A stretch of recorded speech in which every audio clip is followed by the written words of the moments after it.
Hello ನಮಸ್ತೆ, welcome to motivational channel. ನಾನು ನಿಮ್ಮ ಯಶ್ವಾರ್. ಸ್ನೇಹಿತರೆ, ಸರ್ವ ಮನಸ್ಸುಗಳು ಕೂಡ ಯಾರೋ ಒಬ್ಬ ವ್ಯಕ್ತಿ ಬರ್ತಾರೆ ಮತ್ತು ವ್ಯಕ್ತಿ ಹೋಗ್ತಾರೆ. ಸೊ ನಾವು ತುಂಬ ಹೋಗ್ತೀವಿ, ಅರ್ಥ ಆಗುತ್ತೆ ಕಣ್ರಿ. ತುಂಬ ಹಚ್ಕೊಂಡಿರ್ತಕ್ಕಂತಹ ವ್ಯಕ್ತಿಗಳು ನಮ್ಮಿಂದ ದೂರ ಆಗಿ ನಮ್ಮೆದುರುಗಡೆನೇ ಮತ್ತೊಬ್ಬ ವ್ಯಕ್ತಿಯನ್ನು ಪ್ರೀತಿಸ್ತಾ ಇದ್ದಾಗ ತಡೆಯಲಾರದಷ್ಟು ನೋವು. ಸೊ ಅದನ್ನೆಲ್ಲ ಹ್ಯಾಂಡಲ್ ಮಾಡಬೇಕು. ಸೊ ನನಗೆ ಇನ್ಸ್ಟಾಗ್ರಾಮಲ್ಲಿ ಒಬ್ಬರು ಕಮೆಂಟ್ ಮಾಡಿದರು, ಸೊ ನಾವು ಪ್ರೀತಿಸ್ತಕ್ಕಂತಹ ವ್ಯಕ್ತಿಗಳು ನಮ್ಮ ಎದುರುಗಡೆನೆ ಮತ್ತೊಬ್ಬ ವ್ಯಕ್ತಿಯನ್ನು ಪ್ರೀತಿಸ್ತಾ ಇದ್ದರೆ ನಾವು ಹ್ಯಾಂಡಲ್ ಹೇಗೆ ಮಾಡಬೇಕು, ಸೊ ನಾವು ಯಾವ ರೀತಿ ಅವ್ರಿಗೆ ರಿಯಾಕ್ಟ್ ಮಾಡಬೇಕು ಅನ್ನೋದ್ರ ಬಗ್ಗೆ ತಿಳಿಸ್ಕೊಡಿ ಅಂತ. ಖಂಡಿತವಾಗಿಯೂ ಕೂಡ 5 ಟಿಪ್ಸನ್ನು ನಾನು ನಿಮಗೆ ತಿಳಿಸ್ಕೊಡ್ತೀನಿ. ನಾನೇನು ಲೆಂತಿಯಾಗಿ ತೊಗೊಂಡೋಗಲ್ಲ, ಶಾರ್ಟಾಗಿ ಹೇಳ್ತಾ ಹೋಗ್ತೀನಿ. ತುಂಬ ಕಷ್ಟ ಆಗುತ್ತೆ, ಬಾಯಲ್ಲಿ ಹೇಳೋದು ಸುಲಭ, ಬಟ್ ರಿಯಾಲಿಟಿನ ನಾವು ಅರ್ಥ ಮಾಡ್ಕೋಬೇಕು. ಬದುಕಲ್ಲಿ ಯಾರೂ ಕೂಡ ಶಾಶ್ವತ ಅಲ್ಲ. ನಾವೇ ಒಂದು ದಿನ ಶಾಶ್ವತ ಇರಲ್ಲ. ಅವರ ಅವಶ್ಯಕತೆ ಇರುತ್ತೆ, ಬರುತ್ತೆ, ಹೋಗುತ್ತೆ.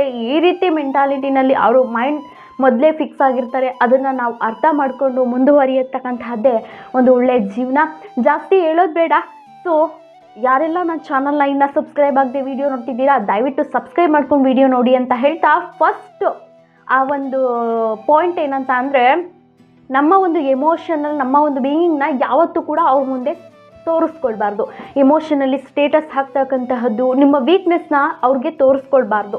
ಸೊ ಅವ್ರು ಏನು ಅನ್ಕೋಬೇಕು, ಪಾಸಿಟಿವ್, ನನ್ನ ಲೈಫಲ್ಲಿ ಇದೊಂದು ನನಗೆ ಮ್ಯಾಟ್ರೇ ಅಲ್ಲ ಗುರು, ನಾನು ತುಂಬ ಪಾಸಿಬಲ್ ಆಗಿದ್ದೀನಿ, ತುಂಬ ಪಾಸಿಟಿವಿಟಿ ಆಗಿದ್ದೀನಿ, ನನ್ನ ಲೈಫ್ ಕಡೆ ತುಂಬ ಸ್ಟ್ರಾಂಗ್ ಆಗಿದ್ದೀನಿ ನಾನು ಅನ್ನೋದನ್ನು ಅವ್ರಿಗೆ ಅರಿವು ಮಾಡಿಸ್ಬೇಕು.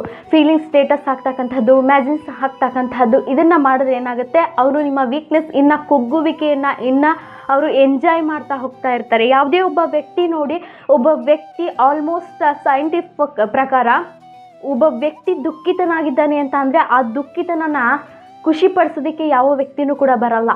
ಆ ದುಃಖದಿಂದನೇ ಮತ್ತೊಬ್ಬರು ಕೂಡ ಖುಷಿ ಪಡ್ತಾರೆ. ಹಾಗೆ ನೀವು ಪಾಸಿಟಿವಿಟಿ ಆಗಿರಬೇಕು. ನನ್ನ ಲೈಫಲ್ಲಿ ಇದು ಮ್ಯಾಟ್ರೇ ಅಲ್ಲ ಗುರು ಅನ್ನೋ ರೀತಿ ಅವ್ರಿಗೆ ನೀವು ಸ್ಟ್ರಾಂಗ್ ಅನ್ನೋದನ್ನು ತೋರಿಸ್ಬೇಕು.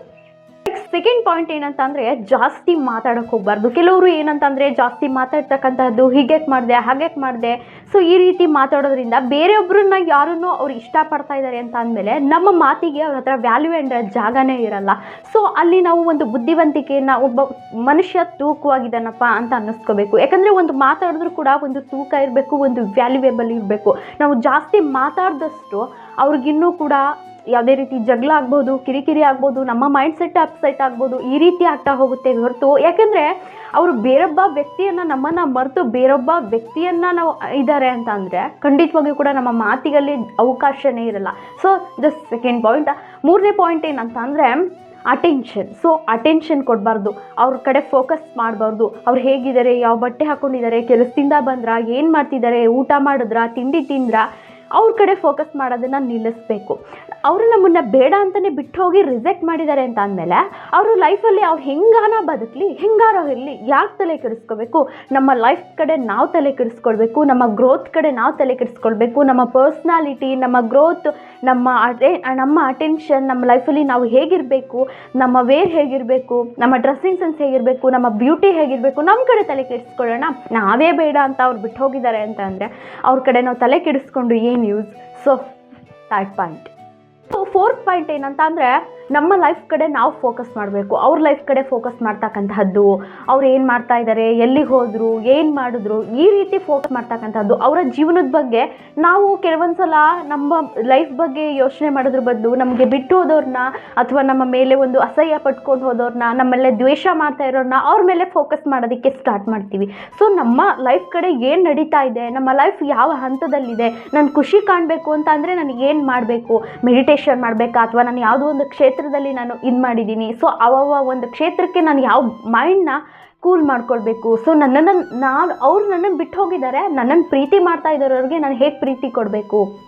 ಸೊ ಬಿಟ್ಟು ಅವ್ರು ಮುಂದೆ ಹೋಗ್ಬಿಟ್ಟಿದ್ದಾರೆ, ಸೊ ನಾನು ಅಲ್ಲಿಂದ ಹೇಗೆ ನಾನು ಮುಂದೆ ಹೋಗಬೇಕು?